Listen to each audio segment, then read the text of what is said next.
Stories for My Followers, Part 56. Trigger warning for this story gets a little graphic. Welcome my series where I write my commenters as if they are characters in my upcoming story, Glassheart.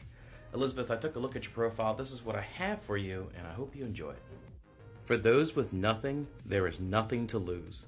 In a world where magic is bought and sold, what would it be like for those without the shims to get even the most basic of glyphs? For the bottom rung of society, who can think of magic when there are hungry mouths to feed? In the slums of Third Sister, the gangs rule all, and they do it on the broken backs of your people.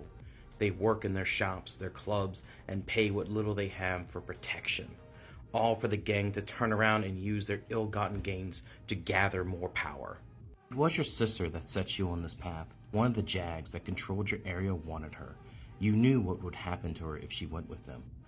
She would have been used up and left a hollow shell laying in the streets, or sold off to First Sister, and who knows what would have happened to her then.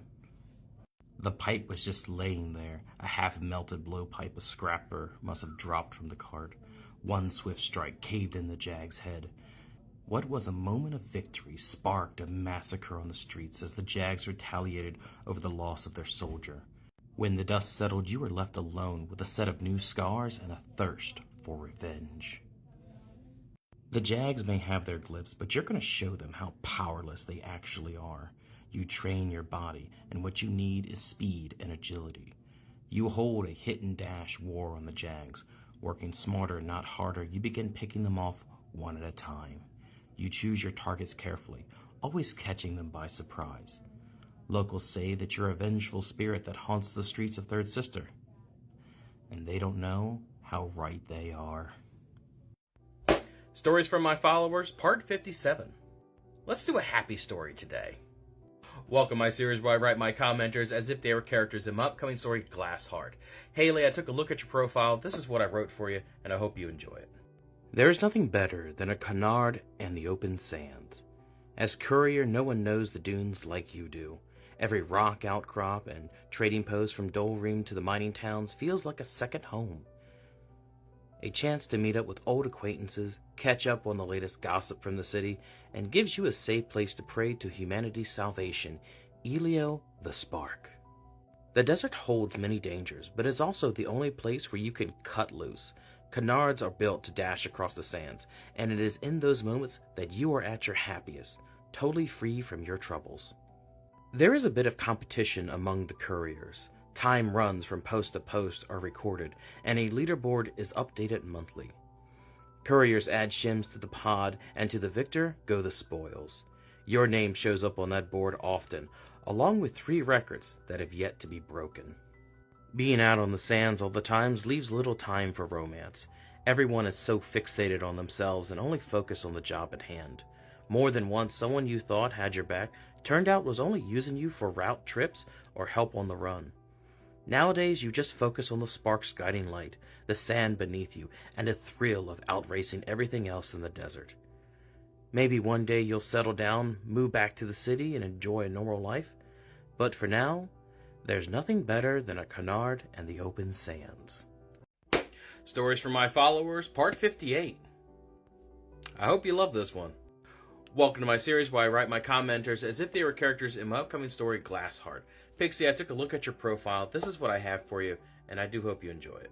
When you live forever, you need to find ways to entertain yourself. All electee wish to one day live in one of the 3 palaces of First Sister. It is an honor that you've held for years. The Oracle Palace, home to the Dreamer, hosts many of the brightest and most talented of all electee. Here people gather to discuss philosophy, politics, and economics.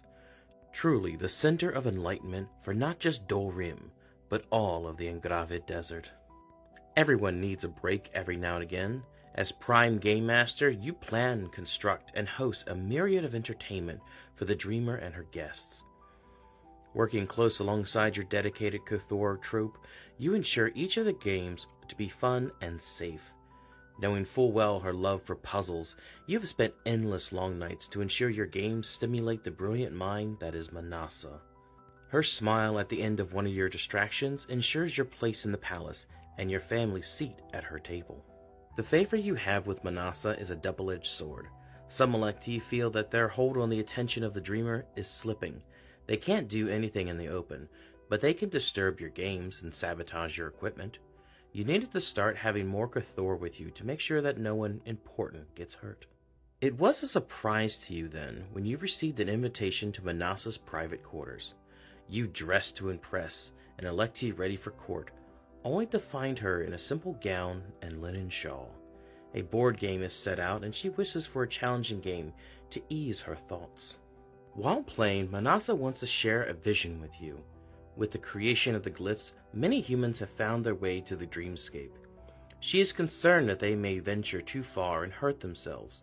Humans are fragile creatures that need to be looked after. She wants to construct a safe haven for them, an oasis, if you will. With your mind for games and puzzles, who better to help her? As she places the final piece down, winning the game, Manasa lets you know that she's looking forward to working closely with you for the foreseeable future. Stories from My Followers, Part 59. I don't know if eternal letters is the right word to use for this one. Welcome to my series where I write my commenters as if they were characters in my upcoming story, Glassheart. Benjamin, I took a look at your profile, and I wrote this for you, and I hope you enjoy it. We always want to leave our children a better life. That is what you say to yourself each time as you kiss them goodbye before heading out into the desert. Fulgurite and glass hearts aren't the only valuable material among the mesas. Copper and tin mining is a large industry, meaning plenty of shims for the honest worker. The campaigns are long, lasting up to a year. The camps are tightly packed on the rocks because setting your tent up on the sands is a surefire way to lose your life. While your electee overseer sits in comfort sipping on cider, you and your team sweat in the mines toiling over your daily bread. The work is brutal, but a lifetime of hard work has trained your body to keep going.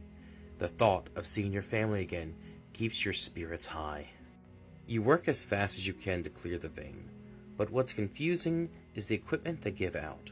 Miners are only issued a glass tip pick. It does the job well, and it never grows dull. It's good for the work, but what would be faster is glyphs.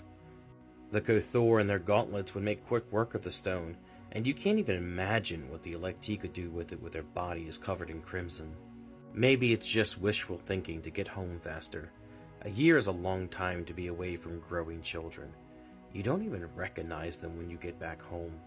Each time they look to you as if you were a stranger. In many ways you are. To miss so much of their lives, a sack of shims may seem like sand. The missed memories of an ever-increasing price that you believe you can pay no longer. The shims from last mining trip will eventually run dry, but it gives you time to figure out your next steps. You vow not to go back out into the desert. You vow to be there for your children.